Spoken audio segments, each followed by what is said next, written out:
is, it's got to be said that a sure way to fail your driving test is if you annoy or make an examiner angry.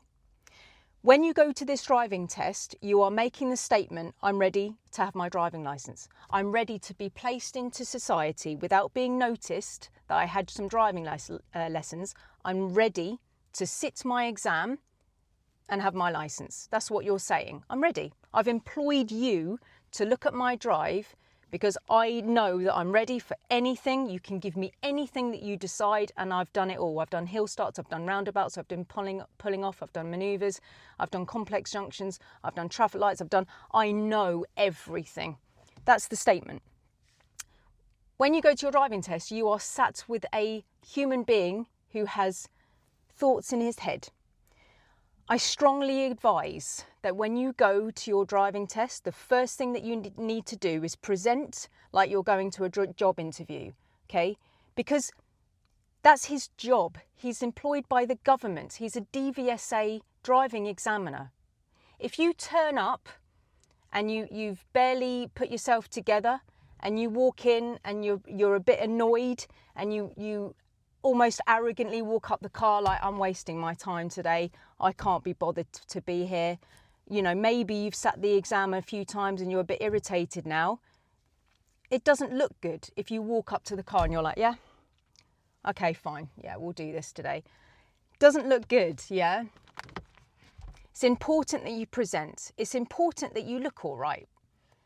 They've made an effort. They're there to help you get your license. They're going to give you your license if you're good enough. When you go to this driving test, there are things that are ultimately going to annoy them. The very first thing that's going to annoy them is if they don't feel safe. They are just going to be like, why am I here? Why have you employed me? Why are we together? I don't feel safe. Fail. You're just going to fail straight away. Think about the worst taxi drive that you've ever had. I don't know whether this is relevant as much anymore. Back when I was younger, taxi drivers, it was a time-based thing. So you get into a taxi and they needed to get the job done quickly so that they could get more money from another punter. It's not really like that. They charge by the journey, I think, now. But back in my day, you'd get in a taxi and they would drive so fast and it wasn't safe. It really wasn't safe. I've said to a few taxi drivers in my life, can you slow down, please? I'd like to actually arrive alive, please, if that's okay with you. I'm paying you to get me to my destination alive, you know. If you drive like a lunatic with the examiner, you're going to fail immediately. If you're not stopping for junctions where you can't see and you're pulling out of junctions in second where you just can't see, the examiner's just going to go, emergency stop, no, don't feel safe. If you don't make the examiner feel safe, you're going to fail. Because one, he's not safe, and two, it's almost disrespectful to his life, you know. Why are you not looking after me? You know, you've told me that you're a good driver today and we're just pulling out of junctions without looking. We're pulling out of junctions in the wrong gear. We can't see anything and you're coming out in third or you're coming out in second. That's not going to go down well at all. The second thing that he's looking for is all of the rules. Have you had enough driving lessons to know what that road marking means, to know what that sign means, to know who's got priority here, to have good judgment on pulling out on spaces into the road? All of the rules, of course, all of the rules, all of the laws where you can and can't pull up on the left. Yeah? The rules. If you don't show him the rules, he's probably going to get irritated. Basic fundamentals. If you go into your driving test and you go and he says, take the next road on the left and you do, that's going to irritate him. Take the next road on the right. Take the next road on the left. Take the next road on the right. You're going to fail straight away. You learn mirror signal maneuver on your first driving lesson. Take the next road on the left. Interior mirror, left mirror. Okay, there's no one too close behind me. There's no bike or undertaking vehicle. Signal to the left. Mirrors, signal. In 22 years, I've only had 2 people fail for mirrors solely on its own. And those two people, my goodness, the examiner was seething almost with rage, you know. It's like going to a job interview in your pajamas. It's so fundamentally incorrect and it just looks terrible. Take the next road on the right. I mean, it just looks awful. Strongly recommend that you don't do that. Mirror signal maneuver as a absolute baseline. Oh my goodness, guys, yeah? Don't go in without good mirrors. It's almost the same for blind spot. Move off when you're ready, please. I mean, there's no blind spot. This is going to irritate the examiner hugely. The examiner, through fear of his own safety, may give you a tip and be like looking like that. Check your blind spot, mates. Yeah, we're all in danger. Like, you might get a tip. You may feel that tip from him. Yeah, he may be like this, really overdoing it. But not checking your blind spot, very likely to fail almost immediately. Again, it's fun. That's a first driving lesson thing. You learn that on your first driving lesson ever. Mirrors, signal, blind spot, move away if it's safe to do so. Yeah. Other things that when you're driving about, position. If your position is all over the place, that's going to irritate the examiner. Why are we here? Why are we together? You're not looking in the right place. You're looking down at the floor and the steering is like, if you're looking down at the floor, it's too close. You're going to be all over the place. If the examiner has to reach off and use the wheel and steer for you, it's going to irritate him. Why are we here together? Why have you employed me to show me that you're ready for your exam? This is completely pointless. This is a waste of both of our time. Steering to the right, steering to the left. Yeah. Never, ever argue with an examiner, ever, about judgment. Oh my gosh, never do that. There was plenty of room. Why have you steered me away? There was plenty of room. Never, ever do that. He's an old man, right? He's 100 years old already, right? They're all like, they're all old, right? They've been driving for ages. They've been in cars for years and years and years. They're going to know the size of it. They've also sat in a car with learners for years and years and years. Their judgment is very good. Yeah, they have excellent judgment. They're not going to get that wrong. You turning round to a DVSA examiner and saying there was plenty of room will literally just make a fire burn inside him. He will be extremely irritated by that. And I'm almost certain that he will show you.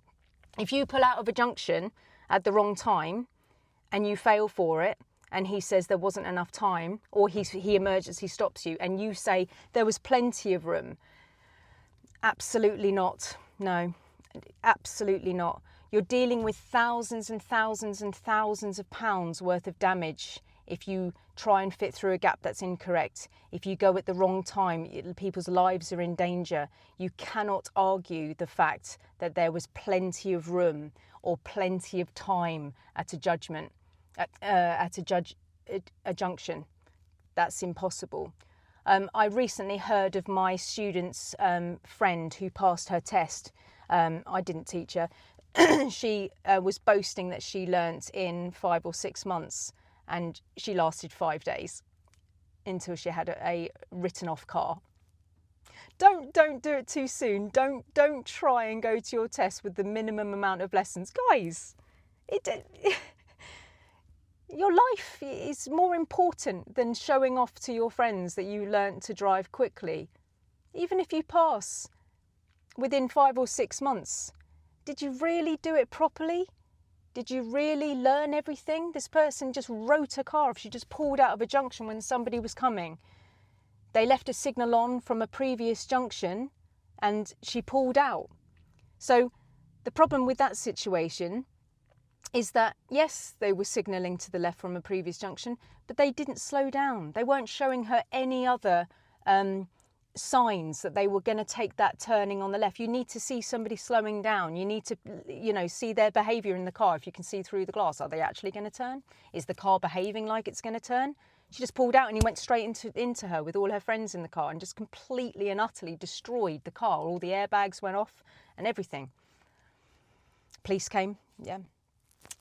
So look, irritating the examiner is a sure way of writing your fail certificate. You need to make them feel safe. You need to show them the fundamentals of driving. Mirror, signal, blind spot. That's like putting your suit and tie on. That's not going to an interview in your pyjamas. That is absolutely, fundamentally, if you don't do that, the examiner's just going to be like, really? You've got your pyjamas on at an interview? Like, what? This is fundamentally incorrect. There's no checks or anything. There's no safety here. I always say to my students, I understand if I go driving with my friend, if I see that they don't do mirror, signal, manoeuvre, yeah, I kind of get it, right? Because that is a very, very robotic way to do it, but the examiner wants it, okay? If my friend will go signal mirrors, yeah, okay, yeah. But if my friend doesn't check their right mirror for overtaking a parked car, I think I would say something. Because that is so dangerous. If my friend came up to a parked car and just went, I think I'd say something. That is incredibly dangerous. People want to overtake you, even if you're overtaking a parked car. Very, very dangerous. Yeah. If you don't select good speed for hazards, it's going to irritate the examiner. If there's parked cars all over the place and you're doing 30 on a part of the road that's clear and safe, and then there's parked cars everywhere and you don't reduce your speed to act differently in the new hazardous situation, the examiner's going to be irritated. Why are we driving so fast in this very dangerous area? There's cars, there's pedestrians, there's bikes that could pull out. The cars themselves could pull out without signal, or with signal, or they won't look. We can't do 30 down this road. As the driver, you need to choose the correct speed for the conditions of the road. Yes, it's 30, but there's parked cars everywhere. There's hazards here that mean that you can't do 30. You need to show that you are able to adapt to the conditions. A road may be 30, but it's heavy rain. Can't do 30 there anymore. It may be snowing. It may be dark. There may be other hazards around, like bikes, pedestrians, other cars, weird stuff going on, bends, all of those things. They don't necessarily come and change the speed limit for everything. They can't just put up, there's some parked cars, and a little sign comes up and goes, you need to do 15 now because there's parked cars here. That's impossible. You as the driver need to be like, there's loads of parked cars here today. There must be something going on at the church. Now I can't do 30 down this road that I normally do 30 down. There's parked cars everywhere because there's some kind of function going on. Somebody's having a party. I need to go slower and adapt. Yeah? You can't argue with the examiner after the exam is finished and try and get him to pass you if he's failed. When he presses the button, it's finished. Other things that will annoy the examiner is if you hold the steering wheel incorrectly when you're just driving. If you hold it, it's 10 to 2 or 2:45, that's fine. But if you hold it like this, down at the bottom, no, the examiner's just going to get irritated. Like steering like this. No, that's going to irritate the examiner. Or if you're like this, driving like this. The examiner's going to be like, why are you not even holding the wheel? You're in your pyjamas. You're at a job interview and you're wearing your pyjamas. You can't. Or if you're going like this when you're turning, it's just going to irritate the examiner. It's just going to really, really irritate him. He's there, employed by the government, DVSA. He's going to be like rules. And those little things are going to irritate him. Plus, he's a human being. So if if he had an argument with his wife last night, and he's got personal problems coming on in his life, this is probably going to be the end of the world to him. He's going to be well. You're dealing with a human being, not a robot. Or if you're holding there. So be very careful when you come into the car. You need to show an element of respect, even if you're very annoyed that you have to sit your exam again. I know it's annoying. You know, I don't know how many times you've been to your driving test, but if you go to your driving test and you sit there and go, yeah, go on then. If you try and use a sign of arrogance, like, yeah, I'm just going to walk up to this car like I own the place, but that people like that sometimes are the most nervous, and it comes out anyway. You may as well just be true to yourself. You know, if you're really nervous, just say, I'm really nervous. They know you are anyway.